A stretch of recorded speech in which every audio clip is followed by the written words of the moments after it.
Kata Imam Al-Bukhari, saya telah menghimpun dari generasi sebelum saya, sampai sebelum saya, keseharian Nabi SAW berasal dari petunjuknya. Berdasar dari petunjuknya. Nah, dari sini yang paling menarik, bagaimana para ulama dulu belajar, seperti para sahabat belajar dari Nabi. Ternyata Masya Allah, mereka mempelajari dari Nabi, tidak semua masih dipelajari. Yang dipelajari itu satu, yang pokok-pokok sebagai seorang muslim mesti kita paham. Misal, tentang salat, tentang zakat, tentang puasa, tentang haji, yang dasar-dasar, mutlak paham kita. Mutlak. Tapi selebihnya adalah hal yang terkait dengan profesi kita masing-masing. Itu yang paling penting. Makanya pedagang-pedagang di masa Nabi, para pengusaha, belajar kemudian hadis-hadis tentang usaha.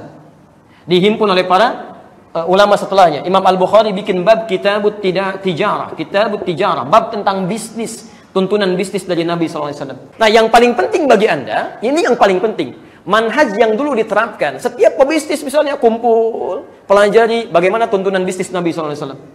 Seperti Nabi mengajarkan Abu Bakar, Uthman bin Affan, Abdurrahman bin Auf, Masya Allah. Itu ketika diajarkan oleh Nabi, tidak ada satupun di antara mereka kecuali sukses dalam semua aktivitas bisnis. Sukses. Silahkan cek, Uthman bin Affan radhiyallahu ta'ala anhu, sampai sekarang masih punya aset di Bank Saudi. Ya, beliau pernah bebaskan satu sumur dari kekuasaan Yahudi, setiap mau diminum, bayar. Kata Uthman, saya beli. Mulanya setengahnya, kemudian setelahnya, kebun di sampingnya dibeli.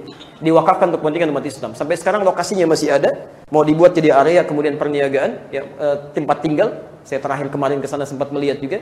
Itu Masya Allah, asetnya disimpan di bank atas nama Uthman bin Affan radhiyallahu ta'ala anhu. Sahabat mulia, dijamin masuk surga, menikahi 2 putri Nabi, sangat pemalu. Sampai kata Nabi, malaikat Jibril pun kalau ketemu dengan Uthman, sampai malu. Malaikat malu ke Uthman. Tapi masih punya aset yang luar biasa. Dan beliau soleh luar biasa, hebat, asetnya masih ada sampai sekarang, sukses. Temannya Abdurrahman bin Auf, ya, dari modal pakaian saja, dilatih dengan manhaj Nabi, itu sampai menghasilkan aset luar biasa. Ya, ada satu kisah menyampaikan ketika satu kali Sayyidah Aisyah dalam rumahnya, tiba-tiba ada keributan di luar di Madinah, ramai gitu kan. Apa itu? Oh, ternyata itu katanya rombongan kafilahnya Abdurrahman bin Auf membawa 700 ekor unta. Dari modal pakaian melekat di sini, hijrah ke Madinah, sampai jadi orang kaya luar biasa yang asetnya luar biasa. Sampai disebutkan kapaknya terbuat dari emas. Kapaknya saja. Orang terkaya sekarang di muka bumi, konon dikatakan Bill Gates. Cek asetnya luar biasa. Banyak menurut orang sekarang. Tapi nggak ada bandingan dengan Abdurrahman bin Auf. Abdurrahman bin Auf kapaknya saja dari emas. Bill Gates belum tentu punya kapak.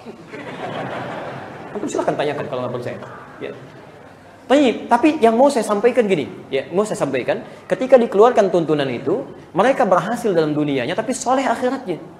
Cek kitabnya Imam An-Nawawi ya, beliau punya kitab namanya At-Tibyan fi Adab Hamalatil Quran. Itu bagaimana Imam An-Nawawi menuliskan, Uthman bin Affan, Abdurrahman bin Auf, Tamim Ad-Dari, orang-orang sukses di masanya, di balik kesibukannya masih sempat menunaikan tahajud sampai khatam Quran. Ya, tidak meninggalkan amalan-amalan sunnah, masih tahajud. Gak usah ditanya yang fardu, kalau salatnya pasti di masjid. Antum sibuk apa sih? Masya Allah, sahabat-sahabat Nabi juga sibuk. Asetnya banyak, kaya luar biasa. Sibuknya luar biasa. Siang sibuk dengan manusia, malam sibuk dengan Allah. Masuk surga mereka, bahkan ada yang tanpa hisab. Dan sukses. Antum nih Masya Allah, sesibuk apa sih? Sibuknya luar biasa, berangkat gelap, pulang gelap. Masya Allah, apa yang mau dicari? Sampai-sampai tahajud juga enggak, subuh kesiangan. Tapi anehnya cita-cita masuk surga gitu. Luar biasa. Ini barangkali teman-teman, beberapa hal yang harus kita sandingkan.